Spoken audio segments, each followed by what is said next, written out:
Hello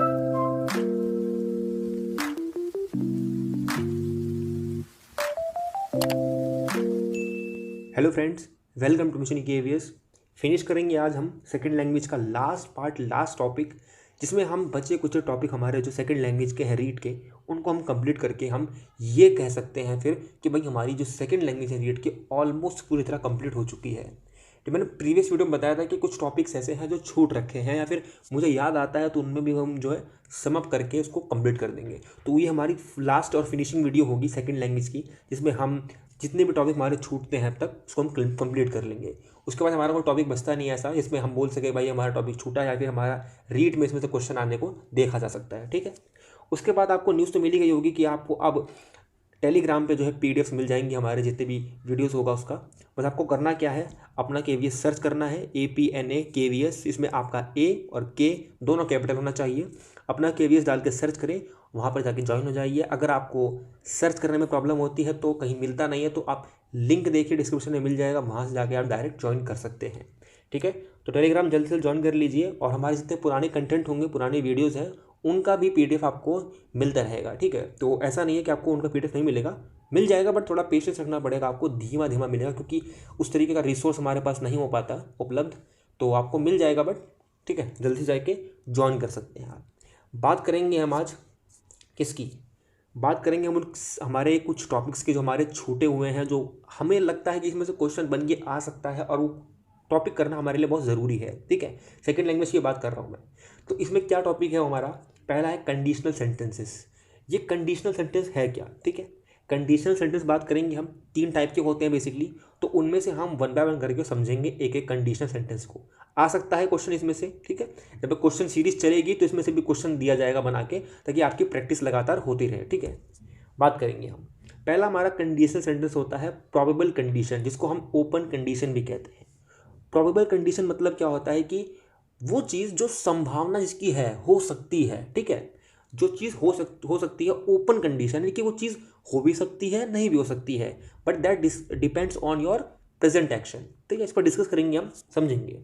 condition where future result, यानी कि आपका फ्यूचर रिजल्ट जो होगा, फ्यूचर में आपका क्या होगा, वो डिपेंड करता है ऑन प्रेजेंट एक्शन, कि भाई आप आज क्या करते हैं, आपका कल डिसाइड होगा कि आप आज कौन सा एक्शन लेते हैं। ठीक है, तो उसी को हम कहते हैं प्रोबेबल कंडीशन या फिर ओपन कंडीशन, जो हमारा कंडीशनल सेंटेंस का पहला प्रकार है।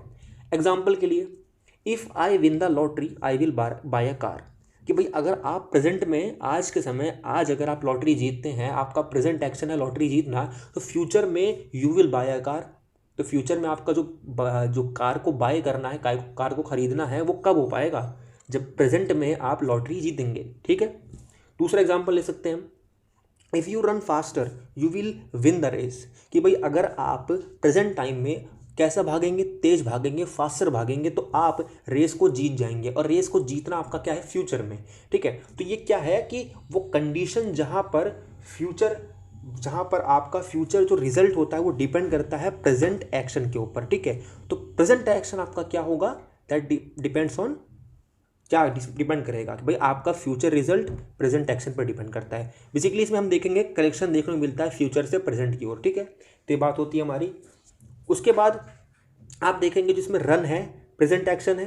जिस तरह से पहले सेंटेंस, हमारा जो पहले सेंटेंस उसमें एग्जाम्पल में विन जो है, ये हमारा एक प्रेजेंट एक्शन है, भाई जीतना। ठीक, रन करना, फास्टर रन करना, ये हमारे क्या है, प्रेजेंट एक्शंस हैं। और प्रेजेंट एक्शंस हमारे डिपेंड करते हैं, आते हैं हमारे किस करते हैं कंसिडर, रिजल्ट को। कौन से रिजल्ट को, कि भाई you will win the race या फिर I will buy a car. तो ये हमारे क्या है, रिजल्ट ऑफ प्रेजेंट एक्शन। हमारे कौन से रिजल्ट हैं, प्रेजेंट एक्शन के, जो हमने प्रेजेंट एक्शन आज किए हैं या फिर प्रेजेंट में कर रहे हैं, उनके वो सारे रिजल्ट हैं, कि भाई मैं रेस जीत जाऊंगा या फिर मैं कार खरीद लूंगा।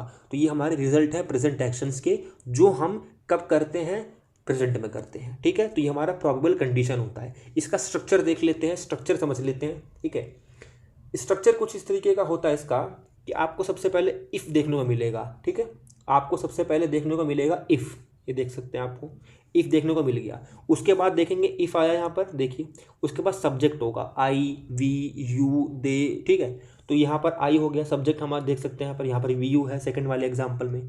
ठीक है, उसके बाद वर्ब की फर्स्ट फॉर्म। अब वर्ब क्या फॉर्म देखते हैं, हमारी फर्स्ट, सेकंड, थर्ड, वर्ब की 3 फॉर्म होती है। ठीक है, देखेंगे विन 1 1, ठीक है। तो हमारी 3 फॉर्म है, विन 1 1, ठीक है। तो यहाँ पर हमने फर्स्ट फॉर्म लेनी है हमेशा। जब भी हम प्रोबेबल कंडीशन की बात करेंगे तो वर्ब की फर्स्ट फॉर्म हमारी होगी कौन सी, विन है, तो देखिए विन आ गया। रन की है तो भाई रन आ गया, फर्स्ट फॉर्म लेंगे। उसके बाद हमारा सब्जेक्ट आएगा, है ना। सब्जेक्ट कब आएगा, बट कॉमा देखेंगे बीच में, कॉमा भी है बीच में, तो कॉमा आ जाएगा, कॉमा आ गया। उसके बाद फिर से हमारा सब्जेक्ट आ जाएगा, आई वी यू जो आपको लगाना है। उसके बाद विल आ सकता है, शैल आ सकता है, मे आ सकता है, कैन आ सकता है। उसके बाद रिजल्ट ऑफ प्रेजेंट एक्शन आ जाएगा। ये बेसिक आपका कुछ इस तरीके का स्ट्रक्चर है जो आपका काम आता है। इसको अगर आप नोट कर लेंगे तो आपका ग्रामर में, लिखने में, कहीं भी एग्जाम में भी, कि एग्जाम के अलावा भी आपको ये बहुत हेल्प करेगा जब भी आपको कोई प्रोबेबल कंडीशन का स्ट्रक्चर बनाना होगा। तो ये स्ट्रक्चर को ध्यान में रखेंगे, कहीं भी नोट करके लिख लीजिए। केवल आपके रीट के एग्जाम के पर्सपेक्टिव से नहीं, बल्कि आपको और तमाम एग्जाम से या फिर और भी कहीं आपको अगर काम आएगा तो ये आपको यूज़ होगा बहुत, और बहुत ज़्यादा जो है आपको देखने को मिलता है, और लोग इसी में गड़बड़ी कर देते हैं, ठीक है। तो ये स्ट्रक्चर आपको ध्यान में रखना है, इसको एकदम बेसिक नोट करके लिख लीजिए, ठीक है। और ये आप देख ही सकते हैं, first form, second form, third form, ठीक है। आगे चलेंगे। हमारा दूसरा प्रकार जो आता है कंडीशनल सेंटेंस का, वो होता है इम्प्रॉबेबल कंडीशन या फिर unfulfilled condition of the present. ये क्या होती है भाई, ये चीज़ है कि कंडीशन वेयर इमेजिनरी एक्शन, भाई एक ऐसा एक्शन जो कि इमेजिनरी है, ठीक है, जो कि इमेजिनरी है, केवल आप इमेजिन कर सकते हैं, वो आप प्रेजेंट, फ्यूचर, पास्ट कहीं कर नहीं सकते हैं। वो ऐसी चीज़ होती है जो आप केवल इमेजिन कर सकते हैं, ठीक है। और उसका रिजल्ट भी इमेजिन्ड होता है, यानी कि जाहिर सी बात है, अगर आपने कुछ इमेजिन किया है तो उसका जो रिजल्ट होगा, कॉन्सिक्वेंसेज होगा, है ना, सर्कमस्टांसेज होंगे, जितने भी चीज़ें होंगी हमारी, वो सब कैसे होगी, इमेजिन्ड होगी, ठीक है। तो कैसे होता है इसमें एग्जाम्पल देख लेते हैं इसका, कि if I got super power. अब सुपर पावर मिलना किसी के लिए इमेजिनरी हो सकता है, सच्चाई तो होगी नहीं, बहुत मूवी वगैरह में देख सकते हैं आप, ठीक है। इसको तो सुपर पावर इमेजिनरी होता है, ठीक है, किसी को मिलती तो है नहीं, भाई इनविजिबल हो गया या फिर उसको कोई ऐसी सुपर पावर मिल गई कि वो सुपरमैन की तरह उड़ रहा है, ठीक है।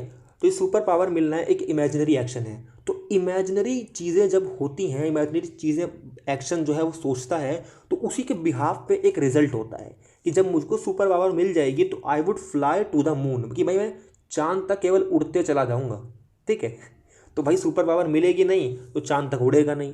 तो सुपर पावर मिली, इमेजिनरी हुआ, तो इमेजिनरी हमारा रिजल्ट भी हुआ कि भाई मैं उड़ते उड़ते चांद तक जा सकता हूँ, तो ये हमारा इमेजिनरी क्या हुआ, रिजल्ट हुआ।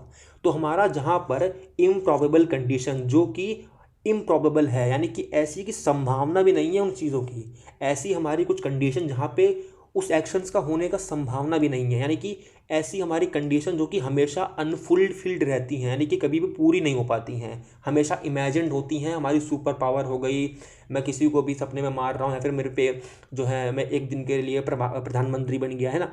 ऐसी कुछ चीज़ें जो कि कभी भी पूरी नहीं हो सकती, हमेशा अनफुलफिल्ड रहेगी, हमारी सेकंड कंडीशन बोलती है ये, ठीक है। देखेंगे हमारा दूसरा एग्जाम्पल भी देख लेते हैं, कि इफ़ आई हैड स्किल्स, कि अगर मेरे पास स्किल हो जाएं, मेरे पास बहुत सारी स्किल्स हो जाएं, I could get a job easily. ये वो व्यक्ति बोल रहा है जिसके पास स्किल्स नहीं है, जो अब स्किल्स नहीं सीख सकता, ऑलमोस्ट ये कंप्लीट मान सकते हैं, ठीक है। तो वो इमेजिन कर रहा है कि इफ़ आई हैड स्किल्स, अगर मेरे पास स्किल्स होती तो मैं शायद बहुत अच्छी जॉब पा सकता था, बहुत आराम से, वो भी।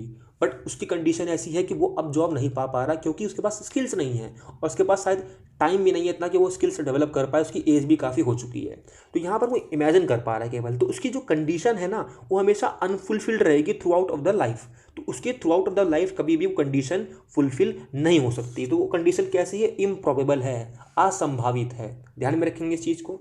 इसका हमारा देख सकते हैं इमेजिनरी एक्शन, कि भाई स्किल्स होना, सुपर पावर मिल जाना, प्रधानमंत्री बन जाना, लैम्बोर्गिनी कार मिल जाना, सड़क पे 1 करोड़ रुपए मिल जाना, सारा इमेजिनरी है। तो इमेजिनरी हमारा क्या है, एक्शन है, कंडीशन है, जहाँ पर हमें क्या रिजल्ट मिलता है, हम चांद तक उड़ के चले जाएंगे, सुपर पावर मिल जाएगी, स्किल्स आ जाएगी, जॉब मिल जाएगी, पैसे मिल जाएंगे, करोड़पति बन जाऊंगा। तो ये सारा हमारे क्या रिजल्ट है, बेस्ड ऑन इमेजिनरी कंडीशंस। हमारा सेकंड है ये, ध्यान में रखेंगे। Result based on imaginary action, जानते ही भाई जॉब मिल जाएगी, है ना, मून तक चले जाएंगे उड़ते हुए, ये सारी बात हो गई। इसमें भी देख सकते हैं आप वर्ब की first form, second form, third form कैसे, गेट, गॉट, और गॉट भी हो सकती है थर्ड फॉर्म, और गॉटन भी हो सकती है, हैव, हैड, ये तो होती है, ठीक। स्ट्रक्चर क्या बोलता है इसका, स्ट्रक्चर बोलता है कि इफ़ लगा दे सबसे पहले आप, जिसमें आपको फुलफिल्ड दिखानी है, अनफुलफिल्ड कंडीशन दिखानी है, लिखना है ना। कहीं भी क्वेश्चन पूछ ले और इम्प्रॉबेबल कंडीशन पूछ ले, यानी कि जो कंडीशन आपकी कभी पूरी ना हो सके, संभावना ही नहीं है, उसका स्ट्रक्चर क्या है, इफ़ लगाएं पहले, फिर सब्जेक्ट लगाएं, उसके बाद वर्ब की थर्ड फॉर्म, हमेशा वर्ब की थर्ड फॉर्म होगी, ध्यान रखना। हैव फर्स्ट, सेकंड आपकी कौन सी, हैड, और थर्ड हैड है, तो इसलिए हमारी थर्ड लगी है हैड, तो हैड आ गई, वर्ब की थर्ड फॉर्म देख सकते हैं। उसके बाद आपका जो भी लिखना है, आपका स्किल, सुपर पावर, जो भी आपकी इमेजिनरी एक्शन है वो लगा लेंगे आप। उसके बाद कॉमा लग जाएगा, कॉमा लगा, उसके बाद फिर से सब्जेक्ट आ जाएगा, फिर से आई यू दे वी सब्जेक्ट लग गया। उसके बाद हमेशा ध्यान रखेंगे वुड कुड शुड, ये आता है हमेशा, वुड कुड शुड इनका यूज़ होगा, ठीक है, इनमें से किसी का भी यूज़ हो सकता है, डिपेंड करता है कि आप किस सेंस में बोलना चाहते हैं, ठीक है। उसके बाद रिजल्ट ऑफ अनफुलफिल्ड कंडीशन, उसके बाद रिजल्ट आ जाएगा कि जो भी आप रिजल्ट देखते हैं अपने इमेजिनरी एक्शन के साथ, ये बात हो गई, ठीक है, समझ में आ गया होगा आई होप। आगे चलते हैं हम हमारा थर्ड और लास्ट कंडीशनल सेंटेंस के ऊपर, जो कि है इम्पॉसिबल कंडीशन या फिर unfulfilled condition of the past, कि भाई एक ऐसी कंडीशन, एक ऐसी आपकी अवस्था व्यवस्था कह सकते हैं जो कि आपकी कभी पूरी हो ही नहीं सकती। मतलब ये भी एक तरीके से सेकंड वाले से रिलाई करता है, बट ये एक ऐसा एक्शन है जो आप कर चुके हैं बट आप उसको रिग्रेट करते हैं। बेसिकली आपने पास्ट में कुछ एक्शन किया, ठीक है, आपने कुछ एक्शन किया, बट आपके वो एक जो कहते हैं ना, आप जिस उम्मीद के साथ गए थे वो उम्मीद को आप टच नहीं कर पाए, तो आप सोचते हैं कि काश मैंने ऐसा किया होता तो वैसा होता, वैसा किया होता तो वैसा होता। तो वही होती है हमारी unfulfilled condition of the past, कि पास्ट में आपका जो बीत चुका है उस पर आप रिग्रेट करते हैं और सोचते हैं कि भाई ऐसा करता तो ऐसा हो जाता। तो ये कंडीशनल सेंटेंस है हमारा, ठीक है। तो इस तरीके के कंडीशनल सेंटेंस का क्या होता है कि condition where someone imagined opposite of the past action and its result, कि भाई मान लीजिए कि मैं फेल हो गया एग्जाम में, तो मैं बैठ के सोचूंगा प्रेजेंट में कि काश मैं अच्छे से पढ़ लेता तो मैं पास हो जाता या फिर मैं टॉप कर जाता। तो मैं यहाँ पर रिग्रेट कर रहा हूँ पास्ट एक्शन का और रिजल्ट का। तो यहाँ पर जब भी मैं इमेजिन करता हूँ अपने पास्ट एक्शन का कि भाई मैं पढ़ लेता अच्छे से तो पास हो जाता, तो ये हमारा क्या है, एक unfulfilled condition of the past है या फिर इम्पॉसिबल कंडीशन जो कि हमारी पास्ट में हुई है, पास्ट में घटित हुई है और उसको हम चेंज नहीं कर सकते बिल्कुल भी, बट हम रिग्रेट कर रहे हैं बेसिकली, ठीक है। तो रिग्रेशन जहाँ पर आपका आ जाए, कौन सी हमारी थर्ड कंडीशनल सेंटेंस होती है, या फिर सेकंड लिखा है इसको आप थर्ड कर लीजिएगा, ठीक है, ये हमारे सेकंड ही थर्ड है, ठीक। एग्जाम्पल देख लेते हैं इसका कि भाई if he had visited India, कि अगर ये हमारे साथ इंडिया आया होता, he would have seen beauty of India, कि भाई हमारे साथ ये तो आया नहीं इंडिया घूमने, मान लीजिए कुछ ग्रुप के हैं लोग, ठीक है, उसमें से एक बच्चा इंडिया घूमने नहीं गया, बाकी सब चले गए घूमने के लिए, उसने किसी रीज़न से मना कर दिया होगा, तो बाकी के लोग बोलते हैं उसके साथ ही कि अगर तुम मेरे साथ या हमारे साथ इंडिया देखने आए होते तो शायद तुम जो ब्यूटी ऑफ इंडिया है ना वो भी देख पाते। तो वो गया नहीं इंडिया देखने, तो इसलिए ब्यूटी ऑफ इंडिया उसने देखना मिस कर दिया। तो वो रिग्रेशन यहाँ पर दिखा रहे हैं लोग कि शायद तुम अगर आए होते तो शायद ब्यूटी ऑफ इंडिया देख पाते, ठीक है। तो रिग्रेशन है बेसिकली। दूसरा देख सकते हैं एग्जाम्पल, दूसरा एग्जाम्पल कहता है कि if you had worked hard, कि अगर तुम बहुत अच्छे से मेहनत करके अगर तुमने पढ़ाई की होती तो you would have passed the examination या फिर एग्ज़ाम, तो तुम एग्ज़ाम पास कर लेते, क्रैक कर लेते। तो यहाँ पर क्या रिग्रेशन है, वो फेल हो चुका है, वो पास्ट एक्शन का अपना और पास्ट रिजल्ट का रिग्रेशन दिखा रहा है, रिग्रेट कर रहा है कि भाई मैंने अगर अच्छे से पढ़ लिया होता, वर्क हार्ड कर लिया होता तो मैं शायद एग्जामिनेशन को क्लियर कर गया होता।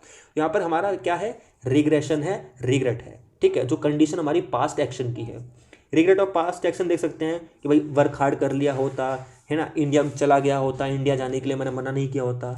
उसके बाद रिजल्ट ऑफ जो है हमारा जो रिग्रेट ऑफ रिजल्ट है हमारा, वो भी हमारा कैसा होता, चेंज्ड होता कि मैं एग्जामिनेशन पास कर गया होता या फिर मैंने इंडिया की जो ब्यूटी वो भी देख लिया होता है, फिर बहुत जगह मैं घूम लिया होता है ना। तो सारा रिग्रेशन है हमारा बेसिकली। स्ट्रक्चर देख लेंगे इसका, स्ट्रक्चर इसमें इफ़ लगता है, सब्जेक्ट लगता है, उसके बाद हेड लग जाता है। देखेंगे आप इसमें, ये बहुत इंपॉर्टेंट हमारा, ये हमारा बहुत ज़रूरी काम आता है कि जब भी हम रिग्रेट करते हैं तो हम इसको हमारे डेली लाइफ में बहुत यूज़ करते हैं इसको, कि इफ़ लगा देंगे हम, फिर सब्जेक्ट लगा देंगे, ही यू दे जो भी लगाना है आपको, ठीक है। उसके बाद हेड हमेशा आएगा, ध्यान रखेंगे। आपका जो प्रेजेंट परफेक्ट होता है ना वो होता है इसमें बेसिकली, हेड लग जाएगा, सब्जेक्ट के जस्ट बाद आपका हेड लग जाएगा और हेड के साथ थर्ड फॉर्म लगेगी, ये वर्ब की third form, visited, seen, worked, past, तो ये हमारी थर्ड फॉर्म होती है, तो थर्ड फॉर्म लग जाएगी हमारी, ठीक है। देखेंगे आप विजिट की हमारी first form, second form, third form, हमारी थर्ड फॉर्म लगी है यहाँ पर। हमेशा हमने देखा है कि हमारा जो इम्पॉसिबल कंडीशन होता है या फिर unfulfilled condition of the past, उसमें हमारी थर्ड फॉर्म लगती है, तो वर्ब की थर्ड फॉर्म, यानी V3 लिखा है मतलब वर्ब की थर्ड फॉर्म, ठीक है। विजिटेड लग गया, वर्क लग गया, उसके बाद आपका जो भी लगना है, इंडिया, हार्ट, जो भी आपने किया है, जो भी आपको बोलना है, उसके बाद कॉमा लग जाएगा। कॉमा लग गया, देखेंगे आप। उसके बाद फिर से सब्जेक्ट आ जाएगा आपको, जो भी आपको लगाना है। फिर वुड, कुड और आपका शुड जो भी लगेगा, उसके साथ आपका हैव आना चाहिए। हैव आएगा ही आएगा। ये हैड हो गया, वर्ब की थर्ड फॉर्म हो गया, ठीक है। उसके बाद वुड, कुड, शुड, उसके बाद हैव हो गया, उसके बाद वर्ब की थर्ड फॉर्म। ये चीज़ चेंज नहीं होती कभी भी। ये आपका इंडिकेट कर देती है कि आप इमेजिन करके रिग्रेशन दिखा रहे हैं, रिग्रेट कर रहे हैं बेसिकली। उसके बाद इम्पॉसिबल रिजल्ट, जो कि आप चाहते थे कि होना चाहिए पर हुआ नहीं, ठीक है। ये हो जाएगा आपका। ये आपका स्ट्रक्चर है बेसिक, ध्यान में रखेंगे। और ये जो हमारे तीनों कंडीशनल सेंटेंस है ना, बहुत इंपॉर्टेंट है, बहुत जगह यूज होते हैं। और जिसको ये आते हैं ना, उसकी इंग्लिश को माना जाता है कि बहुत अच्छी इंग्लिश है उसकी। इसलिए आपको ये आने चाहिए, आपको न केवल एग्जाम के पर्सपेक्टिव से बल्कि आपको डेली लाइफ के पर्सपेक्टिव से, ठीक है। बात करेंगे हमारा अगला टॉपिक जो हम कहीं ना कहीं मिस कर गए थे, language proficiency test. Language proficiency test क्या कहता है कि the language proficiency test is an evaluation of how well a person can use language to communicate in real life. कि भाई एक व्यक्ति है, वो कुछ जानता है, कुछ उसके आइडिया हैं, कुछ इमोशंस हैं, बट वो किस तरीके से कितने इफेक्टिवली जो है कम्युनिकेट कर पाता है अपने डेली लाइफ में, अपने दोस्तों से, अपने कलीग से, अपने यार दोस्तों से, ठीक है। तो एक लैंग्वेज प्रोफिशिएंसी टेस्ट यही एक जो है डिफाइन करता है कि कौन व्यक्ति कितना ज़्यादा पारंगत है अपनी भाषा को यूज़ करने में, अपने डिस्कोर्स को यूज़ करने में। उसी को हम कहते हैं लैंग्वेज प्रोफिशिएंसी टेस्ट। आप देखेंगे जो लैंग्वेज प्रोफिशिएंसी टेस्ट होता है तो दो चीज़ को इंक्लूड करता है। हमारा एक होता है एक्यूरेसी, दूसरा होता है हमारी फ्लुएंसी। एक्यूरेसी क्या होती है? एक्यूरेसी होती है कि आपने एक लाइन पढ़ी है, मान लीजिए आपने एक लाइन लिखी है, मान लीजिए, तो उस लाइन में लिखने में आपका कितने वर्ड्स एक्यूरेट हैं, आपने कितनी पंक्चुएशन मिस्टेक्स नहीं की हैं, या फिर कितनी आपने ग्रामेटिकल और आपने सिंटैक्टिकली जो है आपने ध्यान दिया है, आपकी जो आपकी जो एक राइट एक वर्ब होती है वो आपने यूज़ किया नहीं किया, ग्रामर के तरीके से आपका सही है कि नहीं है, ठीक है। तो आपकी बेसिकली एक्यूरेशन कितनी है, एक्यूरेट कितना है ना। जब आप टाइपिंग करते हैं, कभी भी आप देखा होगा कीबोर्ड टाइपिंग करते हैं तो देखते हैं उसमें एक एक्यूरेसी आती है 100%, 95%। तो आप दिखाता है कि आपने वर्ड को कितना गलत लिखा है, कहाँ पे आपने कैपिटल लिखना था, कहाँ पे आपने स्मॉल लिखना था। तो हमारी सारी मिस्टेक्स होती है ना बेसिकली, ग्रामेटिकल और हमारी तमाम चीज़ें होती है लैंग्वेज वाली मिस्टेक्स, वो हमारी आती है एक्यूरेसी में। उसके बाद हमारी होती है फ्लुएंसी। फ्लुएंसी डिपेंड करता है कि आप कितने निरंतर तरीके से लिखते हैं फिर बोलते हैं। मान लीजिए आपको बोलने में दिक्कत होती है, कहीं आप फंबल करते हैं या फिर आप बार बार अटकते हैं, आप गैप लेते हैं, ठीक है। तो आपका जो वो पॉज होता है, बार बार गैप लेना, वो आपका फ्लुएंसी को क्या कर देता है, रोक देता है, रुकावट डाल देता है, ठीक है। तो बेसिकली जिसमें फ्लुएंसी अच्छे से देखी जाती है, जो फ्लुएंटली बोलता है बिना किसी, देखिए फ्लुएंसी हमेशा ना एक्यूरेसी से अलग है, दोनों चीज़ अलग हैं। बट जब हम प्रोफिशिएंसी की बात करते हैं, दोनों अंदर इंक्लूड कर लेती है। फ्लुएंसी का मतलब ये नहीं है कि अगर आपकी ग्रामर सही जो है, आपकी ग्रामर सही है तो ही आपकी फ्लुएंसी है, नहीं, आपकी ग्रामर गलत हो भी चलेगा, बट आपकी कितनी फ्लुएंसी है, आप कितना फ्लुएंटली होकर बोल पा रहे हैं, है ना। ग्रामर आपकी गलत होगी चलेगा, बट आप कहीं अटक नहीं रहे हैं, आपकी इंटोनेशन बहुत अच्छी है, आपका जो आई कॉन्टेक्ट बहुत अच्छा है। तो बेसिकली आपके फ्लुएंसी के जो आपके पर्सपेक्टिव है, एस्पेक्ट्स हैं, वो फुलफिल हो रहे हैं। बस हमें ग्रामर से मतलब नहीं है, ग्रामर से मतलब होगा तो हम एक्यूरेसी में बात करेंगे। तो एक्यूरेसी और फ्लुएंसी जहाँ पर दोनों चीज़ें एक साथ कंबाइंड हो जाती है, तो हम कहते हैं कि भाई ये व्यक्ति प्रोफिशिएंट है। हम कहते हैं ना कि किसी को जब भी जॉब की रिक्वायरमेंट होती है तो लिखते हैं कि रिज्यूमे में भी, या फिर हमारे जो एक वेकेंट पोस्ट होती है उसके लिए हम डालते हैं क्वालिफिकेशन कि भाई व्यक्ति जो है, कैंडिडेट जो है हमारा प्रोफिशिएंट होना चाहिए इंग्लिश या फिर हिंदी में। मतलब क्या इसका कि वो उसकी एक्यूरेसी और फ्लुएंसी अच्छी होनी चाहिए, ठीक है। ये होती है हमारी बात। उसके बाद basic requirement of proficiency test, यानी कि किसी की अभी आपको प्रोफिशिएंसी टेस्ट करनी है तो बेसिक रिक्वायरमेंट क्या है कि आप ऐसा एग्जाम बनाएं, ऐसा टेस्ट बनाएं जिसमें रिलायबिलिटी हो, है ना। आज चेक करें, कल चेक करें, उसमें रिलायबिलिटी होनी चाहिए टेस्ट करने में, कंडक्ट करने में, या फिर उसके एक निर्माण करने में टेस्ट को, ठीक है। रिलायबिलिटी होनी चाहिए। उसके बाद वैलिडिटी। वैलिडिटी क्या बोलता है कि उसकी वैलिडिटी होनी चाहिए, कुछ ऐसा ना हो कि भाई किसी मतलब का ना हो। क्वेश्चन जिसमें हो वो सारे के सारे आपके ऑब्जेक्टिव को फुलफिल करते हो। आपने जो ऑब्जेक्टिव सेट किया है प्रोफिशिएंसी टेस्ट को बनाते वक्त, उसका कंस्ट्रक्शन करते वक्त, उस सारे के सारे ऑब्जेक्टिव उस क्वेश्चन को उस टेस्ट पेपर के थ्रू फुलफिल होने चाहिए। तो हम कहते हैं वैलिडिटी है इस क्वेश्चन पेपर की। तीसरा हमारा है ऑब्जेक्टिविटी।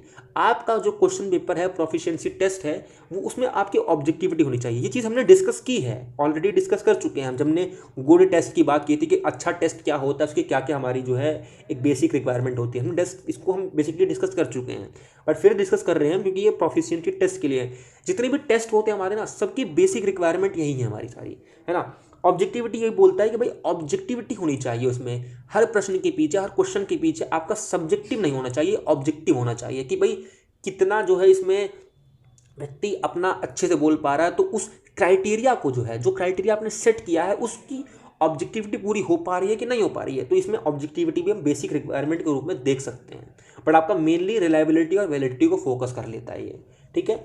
उसके बाद हम बात करेंगे आगे, हमारा point proficiency test includes written and speaking skills, कि हम बेसिक देखेंगे बहुत बेसिक में कि रिटन और स्पीकिंग स्किल्स होती है, इसको हम जो है जज करने के लिए, इसको हम जो है इवेल्युएट करने के लिए प्रोफिशिएंसी टेस्ट लिया जाता है कि भाई बच्चे में कितनी एक्यूरेसी है, कितनी फ्लुएंसी है लिखने में और बोलने में, ठीक है। तो बेसिकली 2 स्किल को इंक्लूड करता है प्रोफिशिएंसी टेस्ट, कौन सी, हमारी रिटन और स्पीकिंग। ध्यान में रखेंगे इस चीज़ को, समझ में आ रहा होगा आपको अब तक, ठीक है। आगे चलेंगे, लास्ट हमारा रेमेडियल टीचिंग रह रहा था इसमें से, है ना। इसमें से हमारा कुछ पॉइंट रह रहा था जो कि एक ये था कि हमारा अकॉर्डिंग टू योकॉम एंड सिम्पसन, इसको योकाम या फिर योकम जोन पढ़ सकते हैं आप, ठीक है, एक अजीब सा नाम है ये, ठीक है योकाम या फिर सिम्पसन, जो सिम्पसन है, इन दोनों ने क्या किया था, ये 2 व्यक्ति हैं, अलग व्यक्ति हैं, इन्होंने क्या किया था, फंक्शन ऑफ रेमेडियल टीचिंग, इन्होंने कुछ फंक्शन दिए थे रेमेडियल टीचिंग के, भाई जिन फंक्शन पे यानी कि जिन रेमेडियल टीचिंग के दौरान हमें ये चीज़ देखने को मिलती है ना,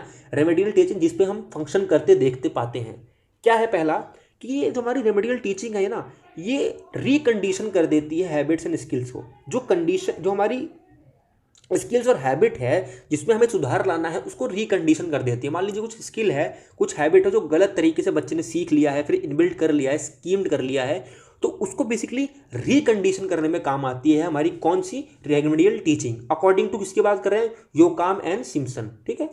आगे बात करेंगे to correct errors of knowledge, जब बच्चा नॉलेज को गेन करता है तो कुछ एरर भी साथ साथ वो जो है मिस्टेक या फिर कह सकते हैं एरर के द्वारा नॉलेज भी उसके अंदर जो है गैप के थ्रू जो है इनबिल्ट हो जाती है। तो वो जो गैप है, एरर है, मिस्टेक है, बेसिकली उसको जो हम क्या करना है, रेक्टिफाई करना है, उसको हमें करेक्ट करना है। तो रेमेडियल टीचिंग इसलिए भी काम करती है, ध्यान में रखेंगे। ये इनके द्वारा पॉइंट दिए गए हैं अकॉर्डिंग टू योकाम एंड सिम्पसन, ध्यान में रखेंगे, इसको भूलना नहीं आपको, ठीक है। थर्ड पॉइंट क्या बोलता है, इंप्रूव करता है पर्सनैलिटी ट्रेट्स, जितनी भी हमारी पर्सनैलिटी ट्रेट्स होती है ना, उन सभी को बेसिक इंप्रूव करने के लिए, पंचुअलिटी, डिसिप्लिन आपका, है ना, आपकी ऑनेस्टी, जितनी भी हमारी पर्सनैलिटी ट्रेट्स होते हैं जो बच्चे के अंदर होने चाहिए, और बच्चे के अंदर इसलिए भी होने चाहिए कि वो एक ना सिर्फ एक अच्छा स्टूडेंट बल्कि एक अच्छा नागरिक बन सके, और जहाँ भी वो जाए कभी भी जॉब के लिए तो उसमें वो पर्सनैलिटी ट्रेट्स होने चाहिए जो कि बेसिक रिक्वायरमेंट होती है किसी भी जॉब के लिए, ठीक है। तो पर्सनैलिटी ट्रेट्स जो है एक हैप्पी लाइफ के लिए भी बहुत आवश्यक है, बहुत ज़रूरी है। तो बच्चे को जो है पर्सनैलिटी ट्रेट्स भी जो हैं उसके अच्छे होने चाहिए, उसमें इनबिल्ट होने चाहिए, जो कि उसके लिए बहुत ज़्यादा यूज़फुल होता है अपने लाइफ में, ठीक है। हमारा 4 पॉइंट बोलता है रिजॉल्व कॉन्फ्लिक्ट्स, बच्चे के अंदर कुछ कॉन्फ्लिक्ट बन जाते हैं जो कि बच्चे शायद पूछ ना सके, अगर बच्चा पूछना कोशिश करता है तो कहीं ना कहीं उसका डर जो है उसके सामने आ जाता है।